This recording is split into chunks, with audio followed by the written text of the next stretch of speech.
Merci à tous d'être présents à cet atelier qui a pour terme comment lever des fonds en BSAR, qui est un mécanisme assez nouveau, hein, puisque c'est un mécanisme qui existe depuis 4 ans, qui permet de lever des fonds rapidement et simplement. Mais on va revenir sur tout ça. Nous sommes toutes les deux de la société Blockpulse. Chez Blockpulse, nous permettons aux entreprises de digitaliser tout le juridique lié à leurs opérations sur le capital. C'est-à-dire qu'on va accompagner les entreprises dans la mise en place de leur levée de fonds, dans la mise en place de leur plan d'actionnariat salarié. Et on gère toute la partie juridique. Et derrière, on leur permet également d'automatiser leur actionnariat, à savoir la gestion de leur table de capitalisation et des registres de mouvement. Et on a mis une technologie blockchain sous tout ça qui permet d'automatiser cette gestion et d'avoir une information qui est sans cesse certifiée en temps réel. Je suis Aurélie, j'ai 35 ans. Et avant de rejoindre Blockpulse en tant que directrice commerciale, je me suis occupée d'entrepreneurs pendant 10 ans, d'abord en tant que banquier, notamment lors de leur session d'entreprise. Donc, je gérais vraiment la structuration juridique et financière des sessions. Puis, j'ai aidé des entrepreneurs à lever des fonds chez Angel Square, qui est un club de business angels, où je m'occupais de la communauté d'investisseurs qui avait pour vocation d'apporter du smart money, en fait, lors de levées de fonds aux entrepreneurs. Et je suis accompagnée de Margot aujourd'hui. Bonjour, donc c'est Margot, j'ai 27 ans, avant, d'arriver chez Blockpulse, il y a pas si longtemps que ça, j'étais avocate en droit des affaires dans un cabinet, anglo-saxon, et en fait, je conseillais des entrepreneurs, sur la gestion dans le cadre des opérations sur le capital de leur société, et en fait, j'ai réalisé que ça manquait, totalement de digitalisation, d'automatisation et donc c'est pour ça que j'ai rejoint Blockpulse, il y a 1 mois ou 2. Voilà.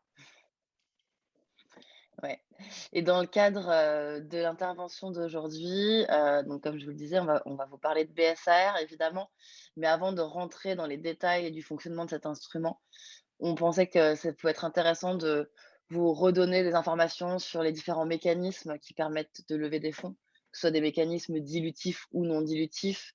On reviendra également sur les notions clés, à définir avant de se lancer dans sa levée de fonds et ensuite on rentrera dans les mécanismes, enfin dans le mécanisme du BSAR. Donc on rentrera sur toutes les notions et on vous expliquera également les différents termes qui sont à négocier lors d'une levée de fonds en BSAR. Alors, on a tenu à vous partager ce schéma qui, en fait, est une sorte de chronologie, des différentes opérations qui vous attendent, en fait, dans le cadre de la vie de votre entreprise.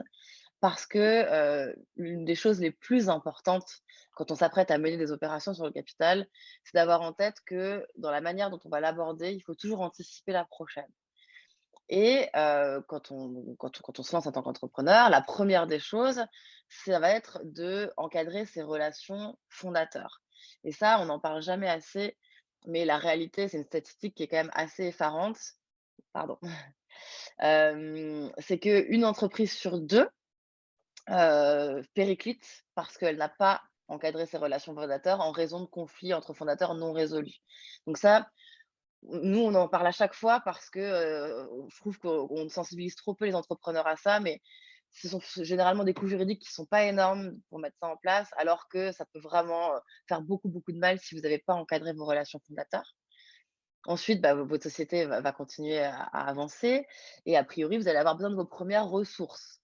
Ça peut être des prestataires, ou ça peut être des advisors qui vous aident, en début d'aventure et on n'a pas forcément les moyens de recruter des salariés et dans ce cadre-là, il existe un mécanisme qui s'appelle le BSA, bon de souscription d'actions, qui va vous permettre d'associer des personnes à votre projet sans avoir besoin de les rémunérer avec de la monnaie sonnante et trébuchante, mais par, en fait, des options qui seront exerçables plus tard par ces personnes-là.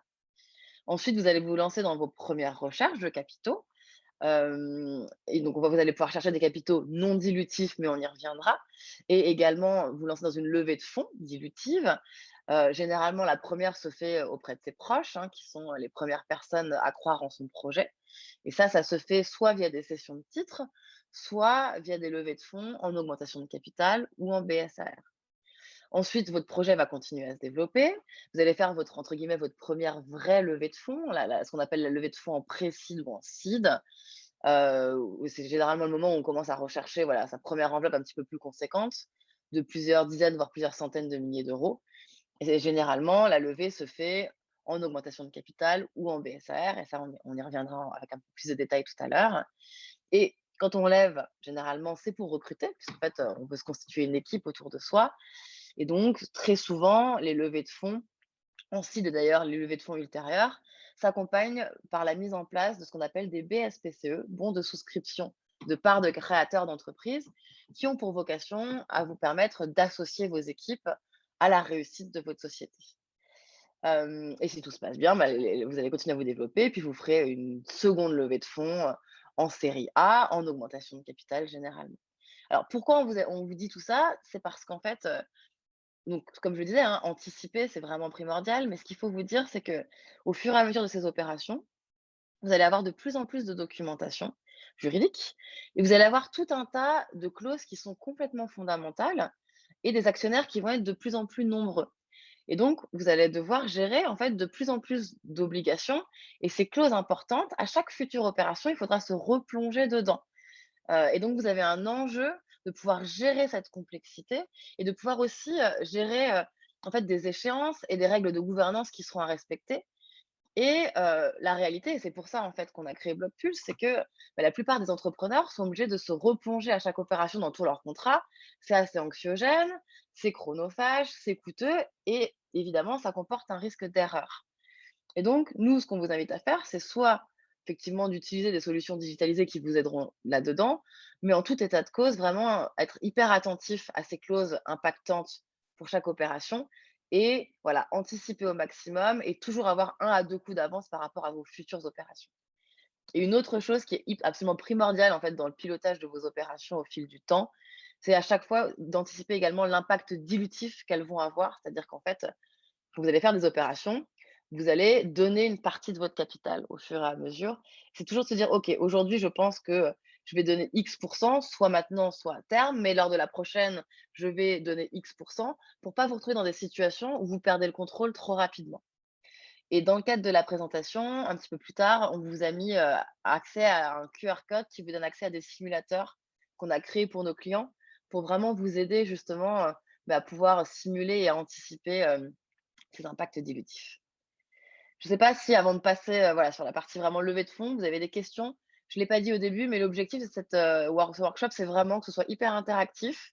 Donc n'hésitez pas à nous poser vos questions, tout au long de la présentation. On y répondra avec plaisir. J'ai pas l'impression qu'il y ait de questions. Alors je vais tout de suite, passer sur les étapes de financement. Donc il y a 2 grandes catégories de financement. Les financements dits dilutifs, qui sont le thème de notre intervention d'aujourd'hui, hein, puisqu'elles vont impacter la répartition de votre capital et aujourd'hui, on traitera particulièrement du BSAR, comme vous le savez. Mais il existe aussi tout un tas de mécanismes dits non dilutifs. Et un mécanisme non dilutif a pour vocation à vous apporter des capitaux sans venir changer la structure de votre répartition capitalistique. C'est-à-dire que vous n'allez pas céder de pourcentage de votre capital. Et la grande question à se poser, en fait, quand on se lance dans, voilà, dans des recherches de capitaux, ça va être le séquençage. C'est-à-dire à quel moment aller chercher des financements dilutifs via une levée de fonds et à quel moment aller rechercher d'autres types de financements. Et en fait, la réalité, c'est que bah, souvent on se dit: «OK, je vais me lancer assez rapidement dans une levée de fonds, dilutive», alors qu'en fait, il existe tout un tas de mécanismes et c'est souvent plus pertinent, même sans généralité, hein, parce que chaque cas est différent, hein, mais de se dire que d'essayer d'épuiser, en fait, au maximum tous les mécanismes qui existent en non dilutif pour pouvoir aller chercher une levée de fonds dilutive le plus tard possible pour la simple et bonne raison que ça vous permettra, en fait, d'aller chercher potentiellement déjà des premiers revenus et d'avoir un produit qui est un petit peu plus abouti. Et souvent, les financements dilutifs sont plus faciles à obtenir puisqu'en fait, il en existe tout un tas, hein. Vous allez pouvoir chercher des subventions, vous allez pouvoir chercher ce qu'on appelle des prêts d'honneur, qui sont des prêts sans intérêt. Vous allez pouvoir, participer, à des concours d'innovation. Et nous, à titre personnel, chez Blockpulse, on a vraiment, épuisé au maximum, tous les prêts, non dilutifs, possibles et imaginables. Donc évidemment des prêts auprès de la BPI, mais ça, j'imagine que vous êtes, familier de tout ça. On est allé chercher la bourse French Tech, on est allé chercher la startup est immatriculée dans le Nord une aide qui s'appelle Au Défi. Enfin vraiment, voilà, essayer de chercher un maximum de financement non dilutif et ensuite, passer sur votre levée de fonds, qui elle, sera a priori plus conséquente et qui aura pour conséquence de modifier votre répartition, de capital. Au niveau des financements dilutifs, il existe 2 mécanismes. La traditionnelle augmentation de capital, dont on ne traitera pas aujourd'hui, qui permet de faire rentrer des investisseurs à un instant T, contre du capital de manière immédiate. Il y a un autre mécanisme qui est l'objet de notre présentation, qui est le BSAR, qui va permettre de faire rentrer des investisseurs qui deviendront actionnaires de manière décalée dans le temps. Et donc l'impact dilutif sera, décalé dans le temps. Mais ça, Margot va y revenir en détail. Alors, on a également tenu à vous remettre les différentes étapes de financement parce que, c'est souvent intéressant de voir, à quel moment, se mettre en place, quel type de tour de table et surtout auprès de qui est-ce que vont regarder en fait, les investisseurs, au moment de vos différentes opérations. Alors, comme je le disais, en début de workshop, hein, la 1re étape quand on se lance dans des levées de fonds, ça va être des levées de fonds en love money, auprès de vos proches, de vos amis, de votre famille, de votre réseau, des personnes qui croient vraiment plus en vous qu'en votre boîte et en votre capacité à réussir et généralement, vous en êtes à la validation du modèle, vous venez de créer l'entreprise et vous commencez vos premiers développements de produits et les levées en love money se font généralement dans les 2 premières années de l'entreprise, sur des montants qui sont de quelques dizaines de milliers d'euros, avec des tickets qui sont souvent des tickets plutôt modestes, hein, puisqu'on est sur des tickets, on va dire, entre 1 et 10 000 € en moyenne. Ensuite, la première, ce que je disais tout à l'heure, vraie levée de fonds, votre levée de fonds en pré-seed, en seed, qui sont des levées, ce qu'on peut observer généralement entre 100 000 et 1 000 000 d'euros, même si c'est de moins en moins vrai puisqu'on voit de plus en plus de tours de seed, à 1,5 million, voire 2 millions d'euros. Généralement, vous êtes sur une boîte qui a entre, on va dire, 1 et 3 ans. Vous en êtes au stade de la proof of concept, c'est-à-dire que vous avez déjà un premier produit, hein, ce qu'on appelle le MVP, la première mouture d'un produit et vous êtes en train de valider votre offre produit et votre offre commerciale. On est sur des tickets qui sont généralement plus conséquents puisque, ce qu'on observe en moyenne chez nos clients, c'est que ça va être des tickets, entre 10 et 100 000 € avec souvent des tickets médians, de 20 000 à 30 000 €. Et ça, vous allez aller le chercher, auprès essentiellement souvent de business angels. Pourquoi? Parce qu'en fait, à ce moment-là du développement de votre projet, ce qui va être hyper important au-delà des capitaux que vous allez aller chercher, c'est, les personnes qui vont vous entourer à ce moment-là et l'intelligence qu'elles vont pouvoir vous apporter. Et je le dirai jamais assez, mais enfin, ce qu'on appelle le smart money, à ce stade de développement du projet, c'est complètement fondamental et finalement, des personnes qui peuvent vous apporter, de l'intelligence, des compétences manquantes, un réseau, c'est 1000 fois plus précieux que des capitaux. Donc c'est hyper important, voilà, d'essayer de s'entourer, de personnes qui vont pouvoir, vous aider à grandir. Et dans ces cas-là, qu'est-ce que ces personnes vont regarder quand vous allez, justement, leur présenter votre levée de fonds? Il y a 4 grands points qui sont généralement regardés par les business angels. Évidemment, l'équipe. Alors ça peut paraître, complètement bateau parce que j'imagine que, on vous le dit à chaque fois, mais moi pour l'avoir vu, de l'intérieur chez Angel Square, ce que je pouvais observer, c'est que, ce qu'on regardait, c'était vraiment à la fois les individualités de chaque personne, mais aussi les complémentarités et on cherchait des équipes, très complémentaires et typiquement, on a pu voir des équipes où une personne écrasait complètement les autres et on n'allait pas sur le dossier parce qu'on se disait: «Oh là là, risque de conflit entre fondateurs». Donc, quand vous vous présenterez en fait, face à des investisseurs, c'est hyper important de mettre en avant à quel point, enfin, vos compétences individuelles et aussi justement les complémentarités et de caractère et de compétences qui, devraient faire en sorte que vous puissiez réussir, eh bien dans le développement de votre entreprise. Ensuite, ce qui va être regardé, c'est, le marché, évidemment. Donc comment vous vous placez, dans votre environnement concurrentiel. Alors de 2 choses l'une, soit vous avez un projet, qui a très, très peu de concurrence et auquel cas, bon, bah, voilà, il faut pouvoir le montrer. Soit vous avez un marché qui est compétitif et auquel cas il faut que vous soyez capable de montrer pourquoi vous allez vous démarquer, par votre capacité d'exécution notamment, des concurrents qui existent déjà. Ce qui sera aussi regardé et ce qui est pas toujours le plus facile, ça va être ce qu'on appelle la traction. C'est-à-dire en fait, vos premiers chiffres commerciaux, vos premiers résultats. Alors ça, c'est souvent, un peu anxiogène, hein, parce qu'on se dit: «Oh là là, je lève des fonds, mais en réalité, j'ai même pas forcément encore de traction ou très, très peu». Ce que je peux vous dire, le conseil que je peux vous donner, c'est essayer de montrer en fait, avec le peu de moyens dont vous disposiez jusqu'au moment de cette levée, ce que vous avez réussi à mettre en place, les partenariats que vous avez pu signer, les premiers chiffres. C'est vraiment ça qui sera regardé. C'est voilà, j'avais très peu de moyens, mais regardez tout ce que j'ai déjà réussi à faire avec ce peu de moyens. Et enfin, évidemment, ce qui va être regardé, ce sont les termes de la levée, donc le montant recherché, la valorisation, si valorisation il y a, et du coup la dilution qui sera la vôtre, lors de l'entrée des investisseurs. Mais ça, je vais y revenir. Quand vous allez, vous lancer dans la levée de fonds, il y a 2 documents qu'il faut avoir préparés. C'est, ce qu'on appelle le pitch deck, hein, donc qui est un PowerPoint généralement d'une dizaine, quinzaine de slides maximum qui résume vraiment, et votre projet, et les prévisions, financières ainsi que, les caractéristiques de la levée. Un business plan, alors ça, c'est pareil, c'est souvent assez angoissant parce que, on essaye de faire un business plan à 5 ans alors qu'en fait, c'est impossible de faire un business plan à 5 ans quand on est, en début de projet. Ce que je peux vous dire aussi, de ce que j'ai pu observer, c'est que ce que vont regarder les investisseurs, c'est vraiment vos projections à 1 an, 2 ans grand maximum, parce qu'ils savent très bien qu'au-delà, c'est clairement du doigt mouillé parce que c'est impossible, de se projeter à 5 ans, donc voilà, essayez de vraiment bien travailler les 12-24 mois suivants en termes de prévision financière.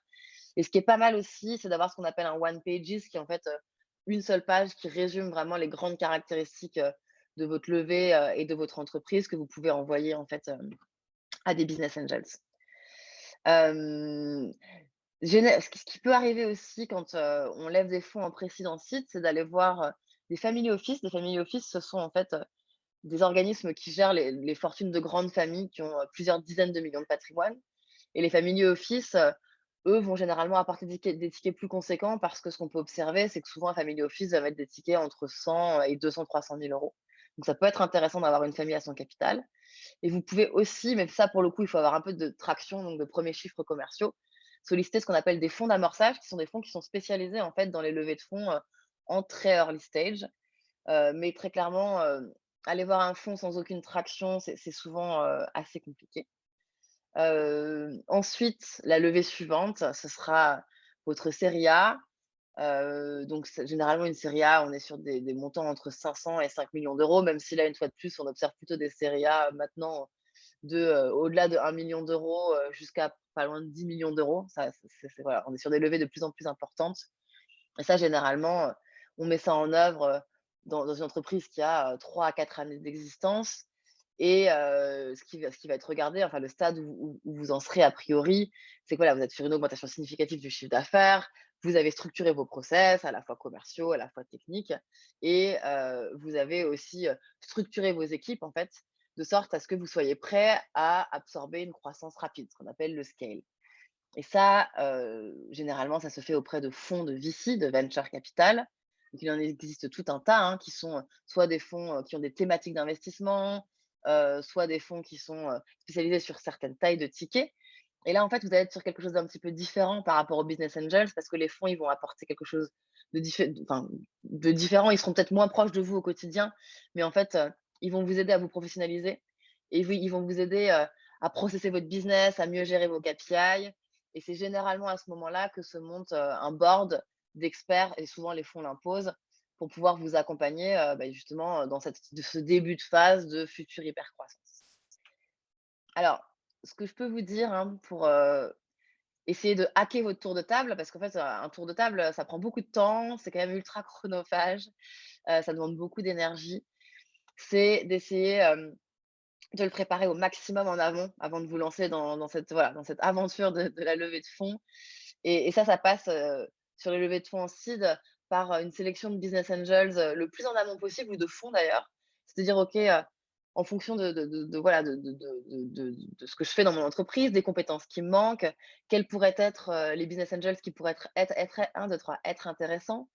Vous avez des listes qui existent, sur internet où vous voyez, les tests d'investissement des business angels. Vous pouvez faire ça également sur les fonds et les contacter le plus tôt possible parce qu'en fait et nous on a pu le constater chez Blockpulse, donc ça je vous parle de notre cas perso, hein.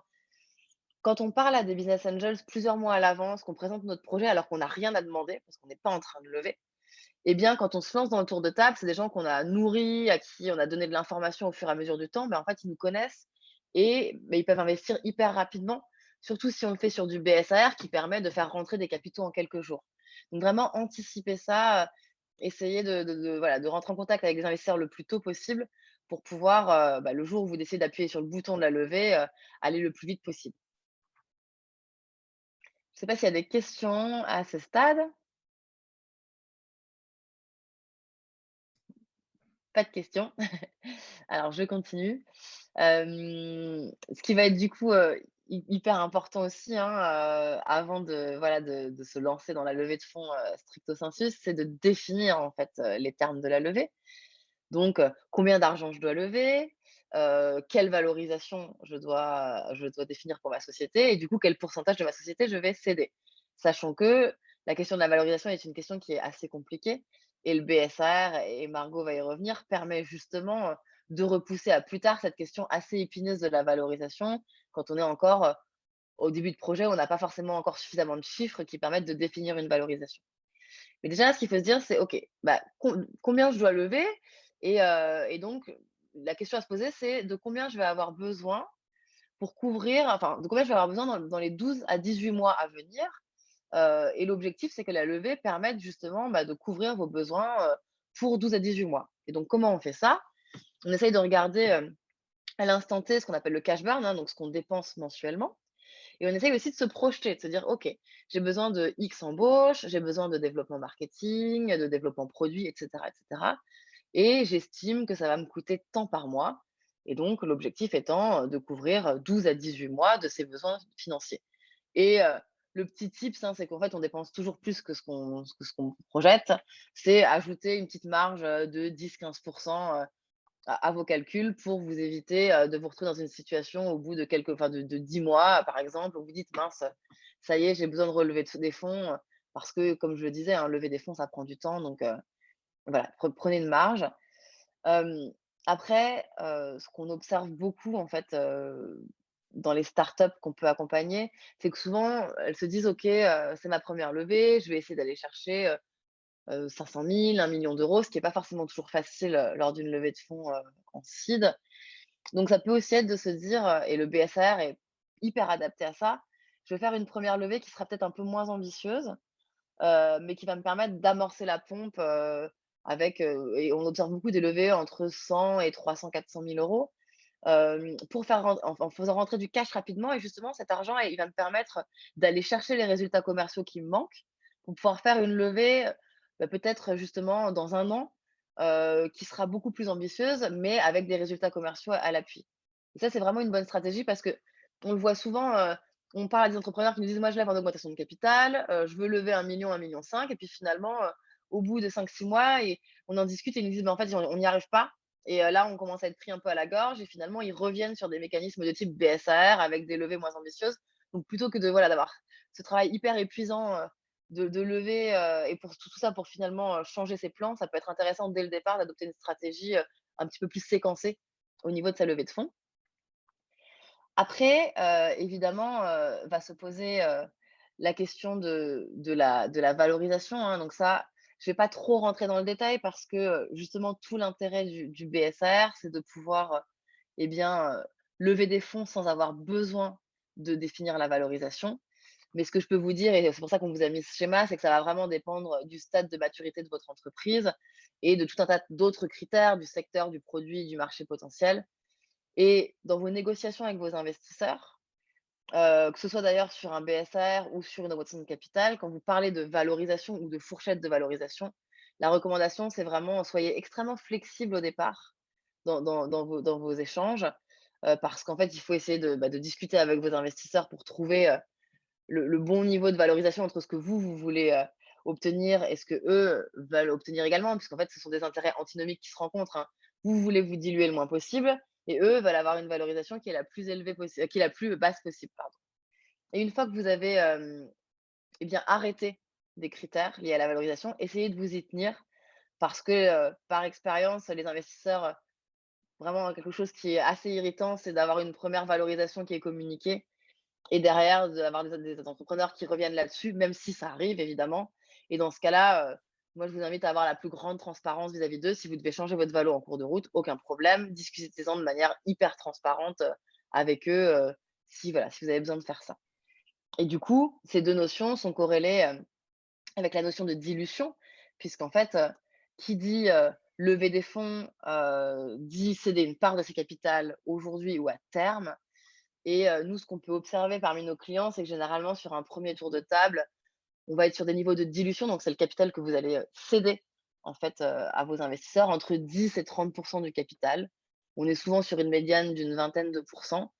Hem Il faut faire attention à ça parce qu'en fait, il faut faire attention à pas trop se diluer dès les premiers tours de table parce que si vous le faites, le risque, c'est que, vous perdiez trop rapidement, en fait, la majorité et donc potentiellement, la gouvernance sur votre boîte. Et ça, c'est très corrélé aussi, à vos définitions de critères de valorisation. Il faut faire attention, à ne pas être, ni trop gourmand, ni trop, timide parce que si on se valorise pas suffisamment, ben, on n'est pas forcément crédible. Mais à l'inverse, si on cherche à se survaloriser, ça peut porter préjudice lors des futurs tours de table parce qu'en fait, vos investisseurs vont attendre un retour sur investissement dès les prochains tours de table.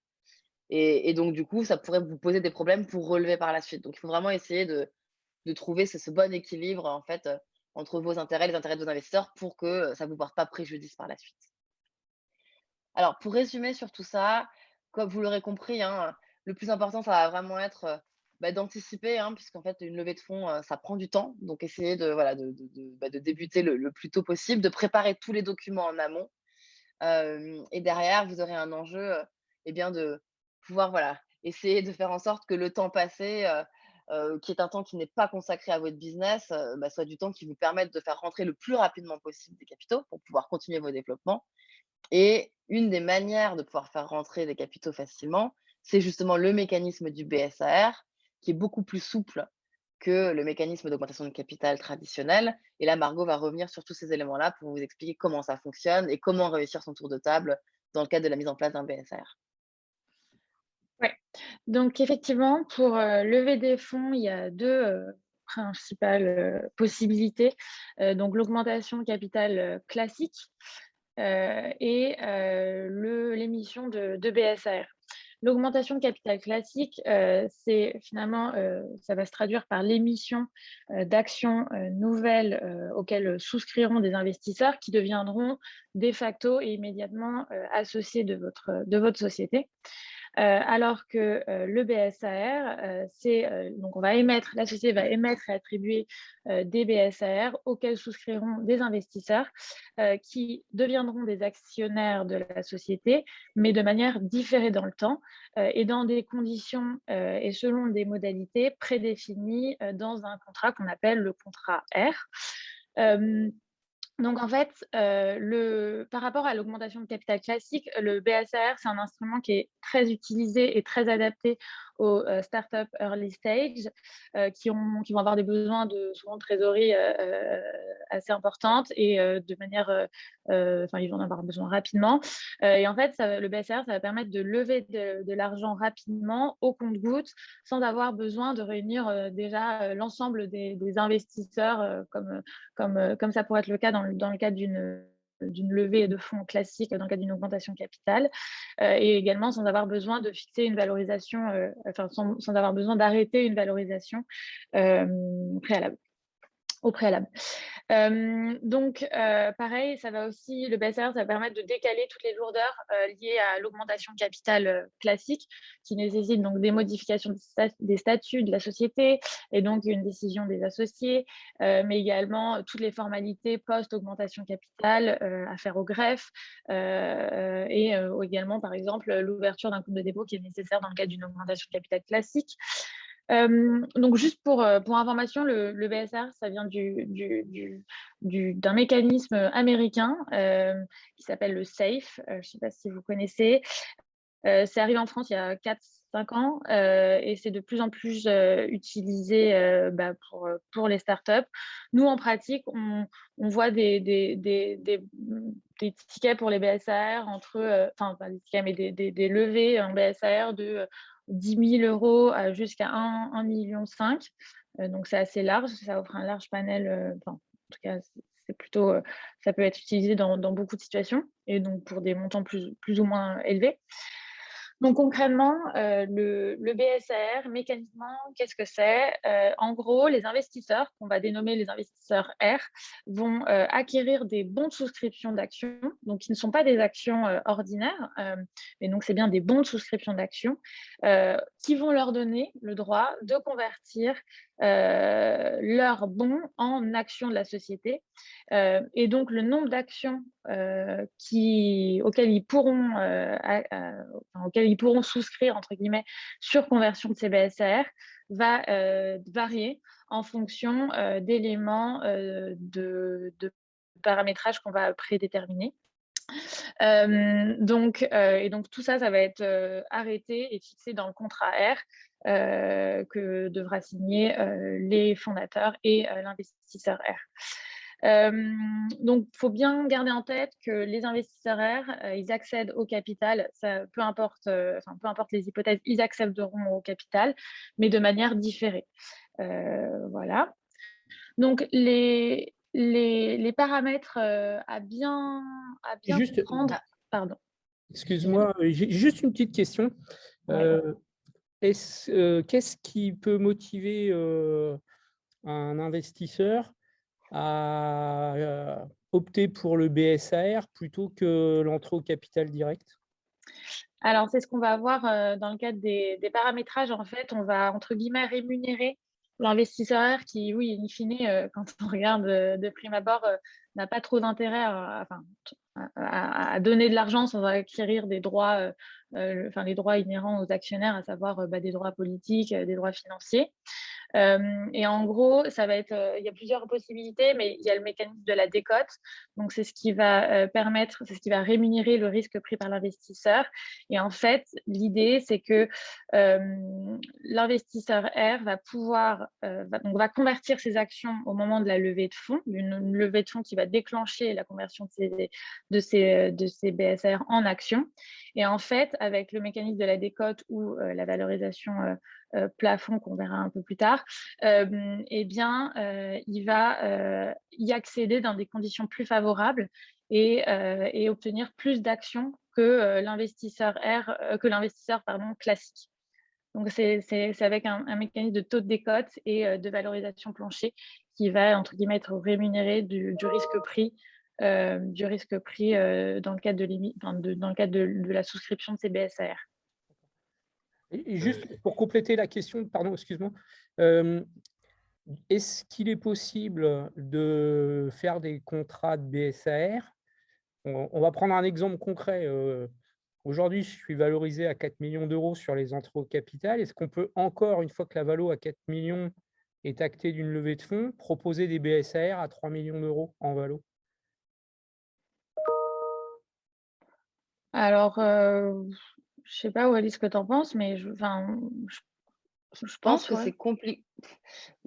En fait, je pense que c'est compliqué quand on a une valorisation.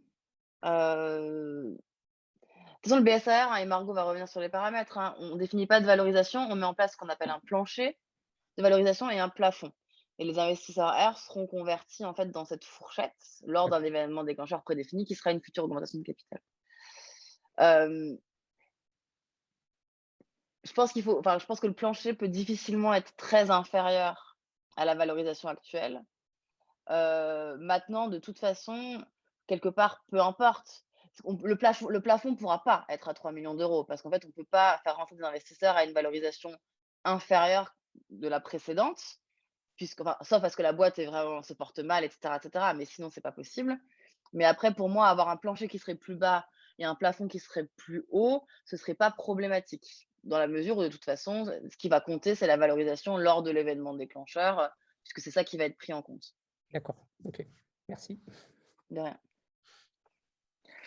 Donc effectivement, je pense que ce qui va peut-être, répondre à vos questions, c'est, donc il faut bien avoir en tête les 5 paramètres, pour émettre, et pour, des BSR.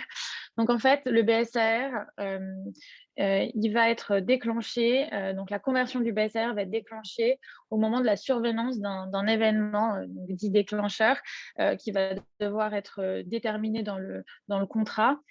Donc principalement et souvent, c'est une levée de fonds, donc classique, donc une augmentation de capital avec, à un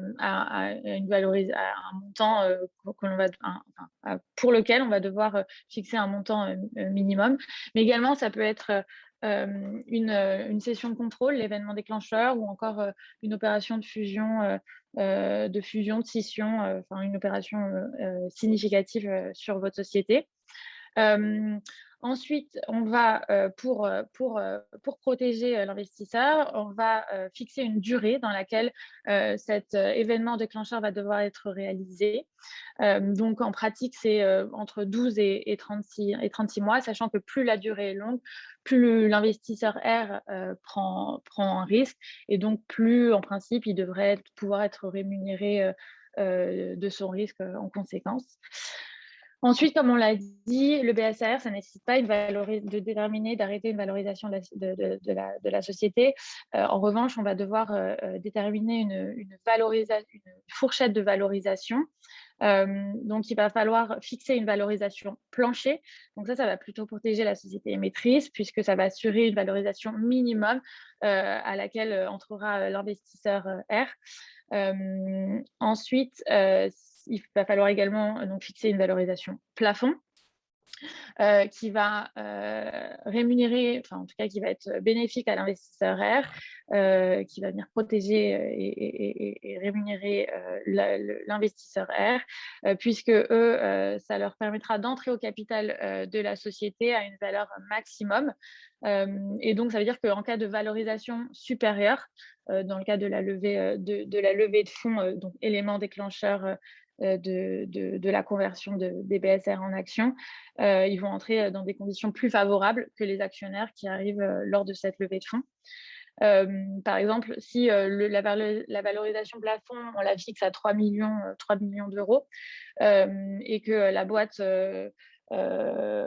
connaît un superbe développement et que finalement elle lève, 5 millions, et bien, enfin en tout cas sur une valeur de 5 millions, et bien là, les investisseurs R vont entrer dans le capital sur une base de 3 millions d'euros et donc auront automatiquement plus de capital. Ensuite, donc le dernier élément à bien avoir en tête, c'est la décote.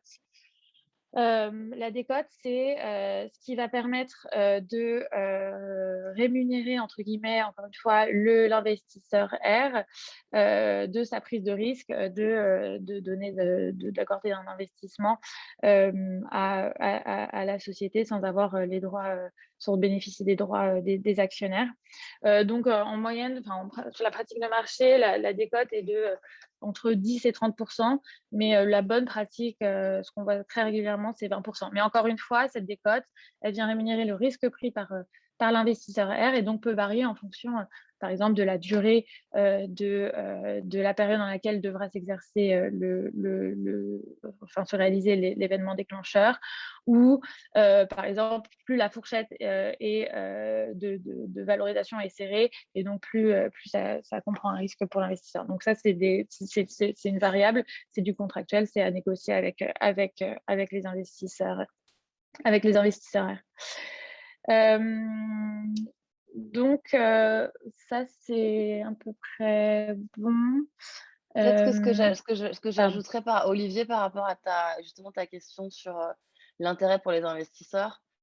Donc clairement, hein, c'est l'investisseur, ce qu'il vient rechercher en investissant en BSR, c'est cette fameuse décote. Mais le vrai pari de l'investisseur, c'est ce que dit Margot, c'est en fait cette valorisation plafond. Parce que la réalité, et ça arrive régulièrement, nous, on accompagne aussi nos clients dans la conversion de leur BSR, c'est que en fait, si tu as fixé un plafond dans l'exemple à 3 millions d'euros et qu'en fait ta boîte cartonne, et qu'elle en vaut 6 au moment de l'augmentation de capital, alors c'est pas hyper avantageux pour toi, mais pour ton investisseur R, c'est le jackpot parce que lui, il est assuré de rentrer à un plafond de valorisation qui est hyper intéressant pour lui. Et quand vous irez voir vos investisseurs, si vous voulez investir en BSAR, c'est vraiment ce qu'il faut mettre en avant. C'est la décote et le plafond. Et c'est un pari qui fait, en fait, par rapport à votre plafond. Ouais, alors peut-être que juste pour préciser les choses et les hypothèses possibles, en gros, c'est soit l'événement déclencheur, donc la levée de fonds se réalise pendant la période qu'on a convenue et qui est définie dans le contrat R. Et donc là, il y a 3 possibilités. Si la valorisation se trouve dans la fourchette, on applique donc le taux de décote. Soit la valorisation est supérieure à la valorisation plafond. Et donc là, on va utiliser la valorisation plafond qu'on va diviser par le nombre d'actions. Et donc là, ça va s'appliquer. Soit la valorisation est inférieure à la valorisation plancher. Et donc là, c'est la valorisation plancher qui s'applique. En revanche, et ce qu'il faut bien garder en tête, c'est que l'investisseur R aura toujours vocation à devenir actionnaire, puisque si l'événement déclencheur ne se réalise pas dans la période prédéfinie, et bien au moment de l'expiration de cette période, il va avoir le droit de convertir ses BSR en actions sur une base, donc c'est la valorisation, on applique la valorisation plafond minorée du taux de décote. Donc ça aussi, c'est un argument à bien prendre en compte et à bien donner, indiquer à vos investisseurs, c'est que de toute façon, ils accéderont au capital de la société. Je ne sais pas, vous avez peut-être d'autres questions? Oui, je te Non. remercie, Margot. Je suis pas sûr d'avoir capté tout à fait l'histoire de décote. Tu peux faire un focus là-dessus? Alors, oui, donc en gros, ce qu'il faut comprendre, c'est que l'investisseur R va vous donner, enfin, va investir un certain montant dans votre société, à un moment où on ne connaîtra pas encore la valorisation de votre société. Donc il prend un risque, et ce risque, il est entre guillemets «rémunéré» par le taux de décote. Le taux de décote, c'est ce qui va permettre, entre guillemets, de dire, voilà, on compte lever des fonds dans 12 mois, enfin, on pense pouvoir lever des fonds dans 12 mois, faire une levée de fonds dans 12 mois. L'investisseur R nous a donné des fonds bien préalablement.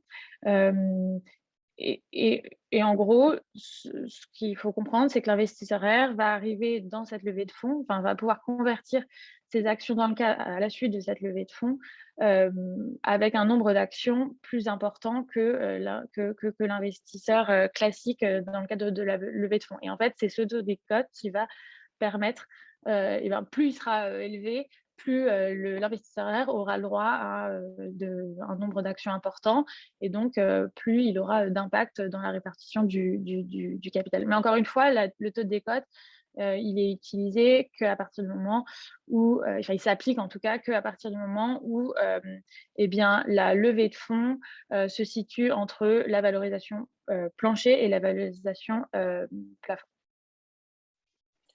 Je te Je sais pas remercie. Sorte de si taux d'intérêt. C'est une forme de taux d'intérêt quelque part. taux d'intérêt, alors, oui et non, c'est en fait, on peut le voir comme le taux qui va permettre de, entre guillemets, à partir du moment où l'investisseur R arrive préalablement et que potentiellement la levée de fonds se fera dans un certain temps, c'est le taux qui permet entre guillemets, de fixer, enfin, pas la valorisation parce que ce serait un mauvais terme, mais la valorisation au moment où il investit, quoi. Enfin, je ne sais pas si c'est très clair, mais… D'accord. Grosso modo, en gros, il aurait le droit à, je sais pas, à 1000 actions et il va en toucher 1200, quoi. Voilà, grosso modo, ça. c'est ça. Et donc, il Si aura on plus part de sur poids dans un la… truc à 20%, voilà, c'est ça. Il aurait dû avoir 1000 actions, bon, il a investi, il a pris le risque. Donc, comme il a pris le risque avant, bah, il a 20% de plus. Voilà, en fait, c'est ça. Plus le taux de décote est important et plus il aura le droit à un nombre d'actions important. Et D'accord. donc, plus il aura un pouvoir, entre guillemets, important dans la Oui, il a répartition plus du d'actions. capital. Voilà. Voilà, simplement, il a plus d'actions, donc il a plus de droit de vote. OK. Voilà. Et sur la décote aussi, pour vous aider à la définir, effectivement, comme Margot le dit, la pratique majoritaire qu'on peut observer, c'est 20%. Maintenant, ce taux de décote, il va être directement corrélé à la durée maximale par rapport à votre événement déclencheur. Plus elle est longue, plus quelque part l'investisseur prend un risque. Et elle est également corrélée à La fourchette. la largeur de votre fourchette de valorisation. Parce que pareil, si vous avez une fourchette de valorisation qui est très large, hein, avec un plancher par exemple à 1 million et un plafond à 10 millions, eh bien l'investisseur prend un risque beaucoup plus important que si vous avez une fourchette entre 1 et 2 millions d'euros. Et donc ce qu'on peut observer, c'est que parfois on a des fourchettes très resserrées avec des événements déclencheurs qui ont 12 mois pour se produire, et auquel cas on a parfois des décotes qui sont nulles ou entre 5 et 10. Et à l'inverse, on observe parfois des opérations avec des durées de plus de 24 mois et des fourchettes hyper larges, et auquel cas on voit parfois des décotes de 30, 35, 40. Donc ça, après, c'est de la négociation avec vos invests, mais ce qu'il faut retenir, hein, c'est que la décote, c'est un incentive, ça rémunère le risque que prend l'investisseur. Merci, c'est clair. De rien. Donc, concrètement, comment on décide, comment on émet des BSAR? Donc, il va falloir que la collectivité des associés eh bien, prenne la décision d'émettre ces BSAR. Donc, c'est souvent dans le cadre il faut rédiger un procès verbal de décision unanime des associés pour ce faire. Ensuite, donc on souscrit au BSAR, donc c'est-à-dire qu'il va, en gros, il va falloir que le contrat de BSAR qui reprend les termes et les caractéristiques définies par la collectivité des associés, eh bien, soit conclu entre le ou les fondateurs de la société et l'investisseur R. On signe également en même temps le bulletin de souscription au bon de souscription R, et c'est là que s'effectue le versement des fonds, du montant investi par l'investisseur R. Et donc ensuite, la troisième étape, c'est l'exercice du BSAR. Mais donc ça, c'est ce qu'on a vu selon l'événement déclencheur préalablement déterminé et prédéfini. Ce qu'il faut bien garder en tête ici, c'est que donc l'investisseur ne devient pas actionnaire immédiatement. Mais néanmoins, il va falloir donc, c'est-à-dire qu'il n'est pas couvert par le pacte d'associés existant ou par un quelconque pacte d'associés. Et donc, ce qu'on va recommander, mais ça on verra un peu plus tard, c'est bien de mettre en place un term sheet de pacte qui permet de définir les principes généraux auxquels devront être tenus bien les investisseurs au moment où ils deviendront actionnaires, ce qui va permettre de protéger la gouvernance, mais surtout de verrouiller, entre guillemets, le capital social de votre société. Mais ça, on y reviendra un peu plus tard. Vous avez des questions peut-être sur cette partie du mécanisme du BSAR? Oui. Et est-ce que tu recommandes quand même de faire un pacte d'associés avant de faire du BSAR ou avant une levée de fonds d'ailleurs? Alors, le pacte d'associés, il est absolument recommandé à partir du moment où vous êtes plus de 2 dans la société. C'est-à-dire qu'à partir du moment où vous n'êtes plus seul, vous n'êtes plus le seul fondateur, il est largement recommandé de rédiger et de conclure un pacte d'associés entre tous les associés, parce que c'est ce qui va permettre de déterminer, alors certes, la gouvernance, mais surtout la transférabilité des actions. Si vous n'êtes pas couvert par un pacte d'associés, ça veut dire que finalement, et en plus, j'imagine que vous êtes dans le cas d'une SAS, en fait, ça veut dire que l'associé pourrait céder ses actions à n'importe qui, entre guillemets. Et donc, ce n'est pas du tout protecteur d'un point de vue capital social. Je te remercie. Mais ça, pour en tout cas les clauses principales, on y reviendra un peu plus tard. Un peu plus tard quand on va parler de la term sheet, justement. Ça pourrait peut-être vous intéresser. Donc, les BSAR, alors, donc comme je l'ai répété, mais donc c'est rapide, donc pas de gros formalisme, pas de modification du capital social, et donc pas de formalité au greffe post-augmentation de capital. Donc ça, c'est assez intéressant. Également, donc, rapide, puisque nous, en pratique, on voit que le BSAR, on peut mettre un BSAR, en tout cas sur Bloc Pulse, on peut mettre en place un BSAR entre 1 semaine et 10 jours, alors qu'une augmentation de capital, ça prend nettement plus de temps, en moyenne, en minimum 1 mois. Et également, ce que je n'ai pas souligné, et la différence par rapport à l'augmentation de capital, c'est lorsque vous allez décider, lorsque les associés d'une société vont décider d'effectuer une augmentation de capital classique, donc là, on va émettre des actions de la société auxquelles devront souscrire les investisseurs. Il faut savoir qu'il va falloir fixer un montant maximum de l'augmentation de capital. Et en fait, dans le cas d'une augmentation de capital, il va falloir récolter, entre guillemets, 75% de ce montant maximum préalablement défini. Donc, ce qui peut, et à défaut de quoi, eh bien, il faut remettre en place toute l'opération.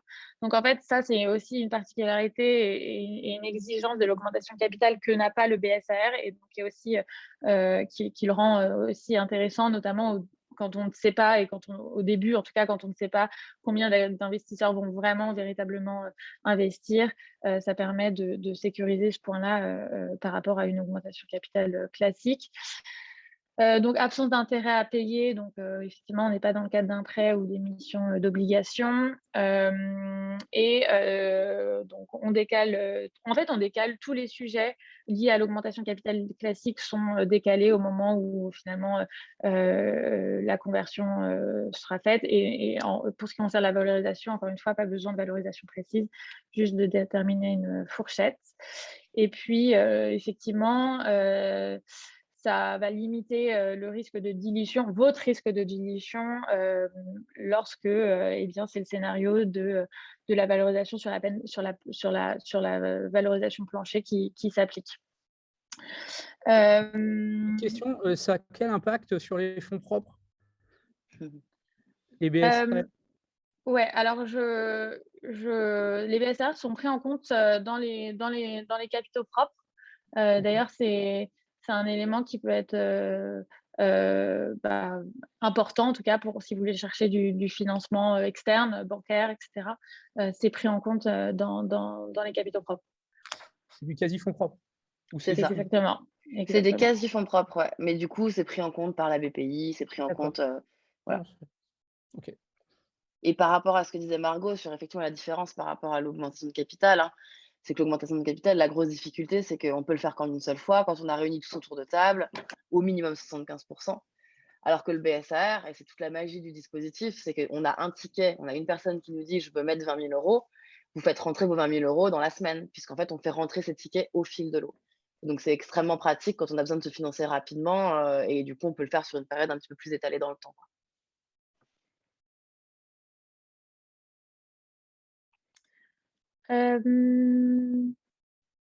Je pense qu'on peut passer à la term sheet maintenant. Enfin, en tout cas. Donc effectivement, comme le point a été soulevé, c'est-à-dire qu'au moment où l'investisseur R va acquérir, enfin en tout cas va souscrire à ses BSAR, il ne va pas avoir de facto automatiquement la qualité d'associé. Ça va être donc son entrée dans le capital de la société va être différée, comme on l'a vu préalablement. Néanmoins, ce qui est préconisé, c'est de figer, entre guillemets, de se mettre d'accord sur les principaux termes et conditions qui régiront en fait les relations futures entre vous, les fondateurs, et les investisseurs au moment où ils deviendront actionnaires. Donc, ce qu'il faut savoir, c'est que, donc, en principe, il y a un pacte d'associés qui est mis en place. Le pacte d'associés, c'est en fait le contrat qui va régir la gouvernance de la société, la transférabilité des actions, etc. etc. Donc, nous, ce qu'on voit, et les clauses qui sont usuellement insérées dans un pacte d'associés, et donc que nous, on préconise de réinsérer dans une term sheet, donc une term sheet de pacte d'associés. Pour info, la term sheet, Elle sera souvent, elle figure en annexe du contrat R. Et finalement, c'est un engagement des investisseurs R que de respecter et que d'accepter ces clauses au moment venu. Donc, les principales clauses importantes à avoir en tête, c'est donc la clause de lock-up. Donc, c'est la clause qui rend indisponibles les actions des fondateurs, donc ce qui va verrouiller entre guillemets les fondateurs à la boîte. Donc, c'est bien entendu, ça va être encadré dans une période de temps.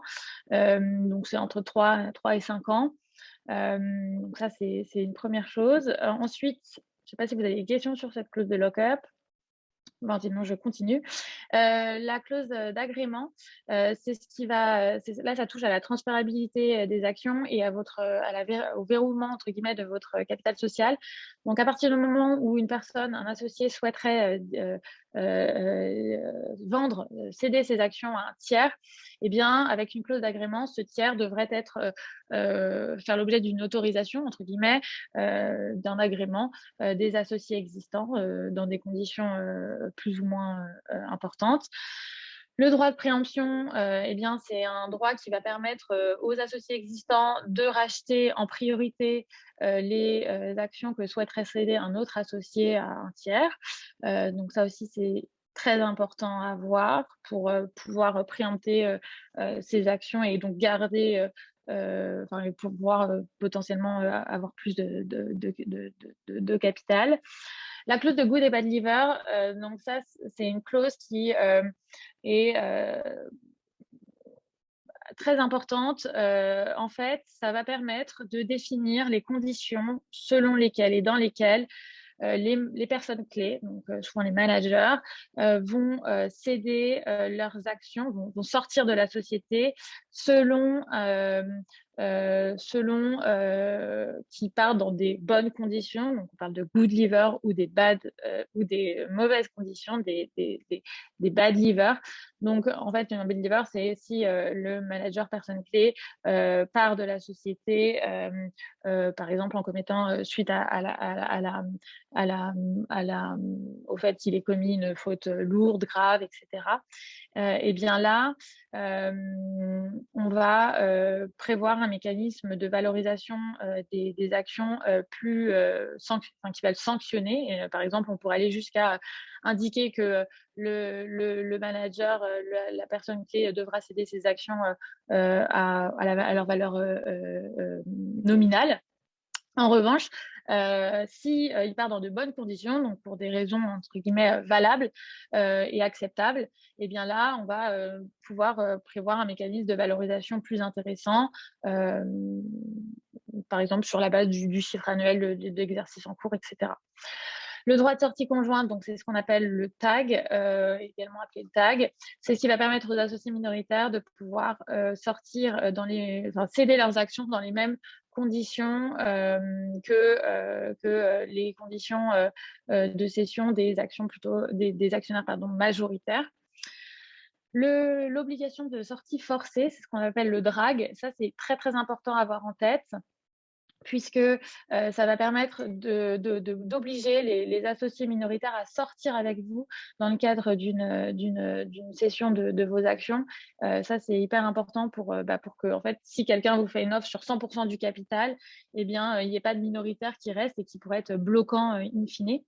La mise en place d'un board, donc souvent, c'est demandé par des fonds d'investissement, enfin, en tout cas, plus les investisseurs veulent avoir du contrôle sur la gouvernance et plus ils vont faire en sorte et forcer à ce qu'il y ait un board, donc c'est ce qu'on appelle un conseil, souvent c'est un conseil d'administration qui va être mis en place et qui va avoir un impact sur les décisions prises par la société. La non-concurrence, donc ça c'est classique, ça engage les fondateurs à ne pas porter concurrence à la société pendant la durée de leur fonction, mais également après, au moment où ces fonctions cessent. Souvent, c'est encadré sur une période de 2 ans maximum. La non-dilution, c'est un protecteur pour les investisseurs R qui leur permettrait de toujours pouvoir mettre un ticket dans les augmentations capitales pour pouvoir bien garder leur niveau de capital social acquis. Ensuite, ce qui est important également, et c'est la dernière chose à avoir en tête, au moment où vous décidez de lever des fonds en BSAR, il convient de vous garder la possibilité pour vous d'incentiver vos salariés clés ou vos salariés globaux, enfin d'une manière générale, par l'émission de BSPCE. Et ça, c'est un principe qu'il faut faire accepter, en tout cas, qui est bien de faire accepter dès le début par les investisseurs R, puisque finalement, l'émission de BSPCE entraîne un risque de dilution pour tout le monde, mais également pour eux, enfin pour les investisseurs R. Et donc, on préconise de se laisser cette possibilité dans le contrat R, et donc de fixer le principe selon lequel on pourra émettre des BSPCE avec, dans des proportions bien entendu délimitées plus tard. Excuse-moi, donc les BSPCE, c'est peut-être grossier comme comparaison, mais c'est un peu des stock options. Alors, c'est pas grossier. Non, c'est le mécanisme est le même, c'est-à-dire que on va offrir aux salariés la possibilité, donc ils vont souscrire à des bons de souscription d'actions, enfin pardon, à des BSPCE, donc des bons qui leur donneront le droit d'exercer et donc d'acquérir des actions dans des conditions préalablement définies. Mais l'idée du BSPCE, c'est vraiment d'incentiver les salariés sur le long terme et d'aligner vos intérêts avec ceux de vos salariés. Je sais pas si c'est... Je te remercie, oui, c'est bien.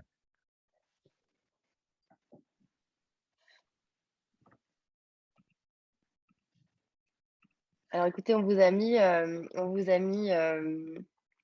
QR code là, à la fin de cette présentation qui va vous permettre, si vous le souhaitez, de gérer gratuitement votre table de capitalisation sur Blockpulse et surtout d'accéder à tous nos simulateurs en fait d'impact dilutif, puisqu'on en a pas mal parlé tout au long de ce workshop, mais si vous voulez lever en BSR, c'est assez important de pouvoir faire vos différents scénarios, hein, avec justement ce cap, ce floor, combien vous allez lever potentiellement d'augmentation de capital, sur quelle valorisation et comment vous allez diluer au global. Et donc, on a créé des simulateurs qui vous permettent justement de mesurer différents scénarios en fonction des critères et qui vous aideront justement à définir les paramètres du BSR. Donc, n'hésitez surtout pas à les utiliser. Je ne sais pas si vous avez des questions, même si on a bien pu discuter au fil de la présentation.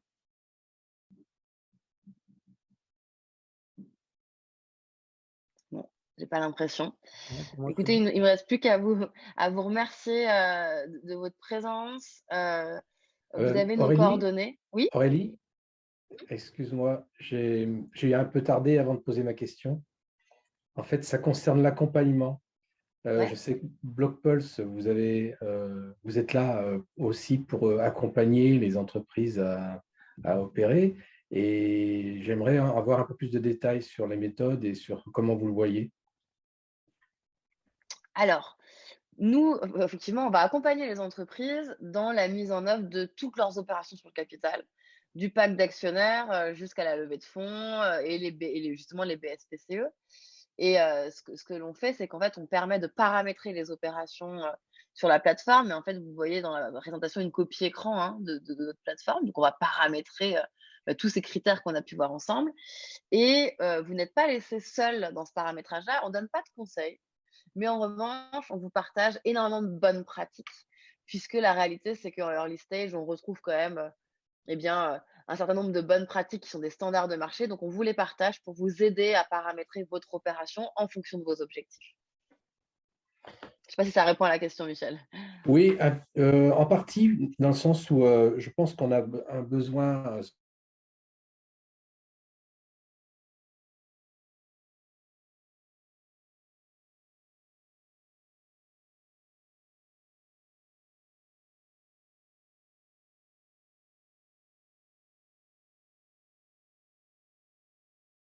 Je pense que là, c'est une grosse question de marque pour tout le monde. Qu'est-ce que ça vaut et combien ça vaudra? Je pense surtout ça la question. Combien ça vaudra au terme du BSAR? Et comment est-ce qu'on articule ça? Moi, en fait, concrètement, ma question, elle est toute simple, elle se dire, demain, je fais quoi? Je veux aller au BSR, demain, je fais quoi? Est-ce que je contacte BlockPulse? Est-ce que je commence à préparer ça avec, sur les plans juridiques, financiers et autres, ou est-ce que tu as d'autres suggestions? Généralement, nos clients nous contactent le plus tôt possible, hein, sur ces sujets-là, parce que ça nous permet de, justement, tu vois, de vous partager les bonnes pratiques et comment définir sa valo, même si c'est compliqué, hein, mais d'essayer d'anticiper la valorisation à terme. Et pour ça, en fait, il faut se dire, bah voilà, de combien je pense que je vais avoir besoin dans X temps et en fonction des flux financiers estimés, combien je pense que vaudra mon entreprise. Et nous, tout ça, on vous le partage avant. L'objectif étant, quand vous allez voir des investisseurs, vous soyez déjà prêts dans les discussions, parce qu'en fait, il y a rien de pire que d'arriver face à un investisseur et du coup de pas être, voilà, d'être mal à l'aise par rapport à ces différentes notions qu'on a pu évoquer aujourd'hui. Et nous, c'est des choses qu'on partage avec vous en amont pour que vous puissiez derrière aller voir vos investisseurs et derrière, on vous aide à mettre en œuvre l'opération qu'on va paramétrer avec vous et derrière, on vous gère vos investisseurs, les signatures électroniques, les flux financiers, les vérifications d'identité, les assemblées générales, toute la documentation contractuelle évidemment, qu'on va variabiliser grâce aux informations que l'on connaît sur votre entreprise et grâce au paramétrage des différents critères que l'on fait avec vous. OK. BlockPulse, quand on voit sur la première page, c'est la Oui, digitalisation de cette démarche. complètement. Et est-ce qu'il y a quand même toutefois un accompagnement, on va dire, plus présentiel? Alors, on digitalise effectivement et surtout on automatise, puisqu'en fait, un des gros enjeux au-delà de la mise en place de l'opération derrière, c'est de pouvoir automatiser sa gestion actionnariale. Parce que la réalité, et c'est pas vraiment l'objet de l'échange d'aujourd'hui, hein, mais c'est que quand vous allez commencer à mettre en place des bons de souscription d'actions, des BSPCE pour les salariés, vous allez vous retrouver à devoir gérer une sorte de double comptabilité au niveau de votre table de capitalisation, avec des fenêtres de tir. C'est pas forcément évident à gérer, donc on peut le faire sur Excel évidemment, mais c'est chronophage et c'est souvent risque d'erreur. Et nous, ce qu'on fournit à nos clients, c'est une solution qui permet, de complètement automatiser et de certifier l'exercice de tous ces instruments financiers. Après, sur la partie opération, tous nos clients, aujourd'hui, sont accompagnés dans leur onboarding, donc dans la création de leur compte, en visio par, notre responsable customer success et tous nos clients sont également accompagnés dans le paramétrage de leur opération par Margot, qui est notre responsable juridique. Pour voilà, aujourd'hui, les gens ne sont pas en autonomie totale là-dessus, même si s'ils le souhaitent et on l'observe, hein, chez des clients qui ont déjà fait, 1, 2, 3 opérations avec nous. Quand ils ont déjà fait un BSPCE avec nous, par exemple, et qu'ils veulent en refaire un pour leurs salariés, s'ils sont au clair, et c'est souvent le cas, sur les différents paramètres, à ce moment-là, ils peuvent le faire en autonomie. Mais en tout cas, voilà, l'accompagnement Bloc Pulse, c'est aussi de pouvoir avoir quelqu'un, voilà, enfin, vous n'êtes pas tout seul face à une plateforme. Et une dernière question, et ça va être la conclusion pour moi. Combien ça coûte? Mmh. C'est une excellente question. Notre objectif, alors ça va dépendre des opérations, mais notre objectif, c'est d'être environ 2 fois moins cher que ce que pourrait coûter un avocat. Typiquement, la solution, elle va être très adaptée aussi au BSR, de petits montants, puisqu'en fait, on pratique pas de minimum. On prend un pourcentage du montant levé et si on par exemple, on veut lever, 20 000 €, ce qui est un exemple, c'est pas forcément le cas, hein, mais 20 000 € avec Bloc Plus en BSR, ça coûte 200 €. L'objectif, c'est d'accompagner les boîtes, à chaque stade, c'est 1 du montant levé jusqu'à un certain montant. C'est d'accompagner les boîtes vraiment sur toutes leurs opérations à chaque stade de leur développement. On parlait de pacte d'associés, par exemple. Un pacte d'associés avec Bloc Plus, ça coûte 1 000 €. Quand c'est un avocat, ça coûte plutôt, entre 1 500 et 3 000, 4 000 € quoi. Enfin, l'objectif, c'est de vous aider à, optimiser vos coûts juridiques avec de la documentation de qualité. Et quand Thibaut, notre fondateur, a créé Bloc Plus, son constat, hein, il était avocat en droit des affaires, c'était que finalement, il accompagnait beaucoup de startups dans leurs opérations et que pour certaines opérations, et on n'a pas du tout la prétention de se substituer à l'avocat pour des négociations complexes de pacte d'actionnaires lors de très grosses augmentations de capital, mais en tout cas pour des opérations en early stage, sur du BSR, sur des BSPCE, sur des premières augmentations de capital, la documentation, elle était très standardisée selon des bonnes pratiques de marché qui sont connues et nous, on le voit au quotidien, hein, les pratiques, elles sont connues et on les retrouve dans les différentes opérations. Mais finalement, on pouvait donner accès aux entreprises à de la documentation de qualité pour une tarification beaucoup plus compétitive Et on pouvait automatiser des tâches qui sont ultra chronophages pour les avocats, les assemblées générales, la tenue de registre, pour du coup pouvoir optimiser les coûts financiers. Ok, je comprends. Merci.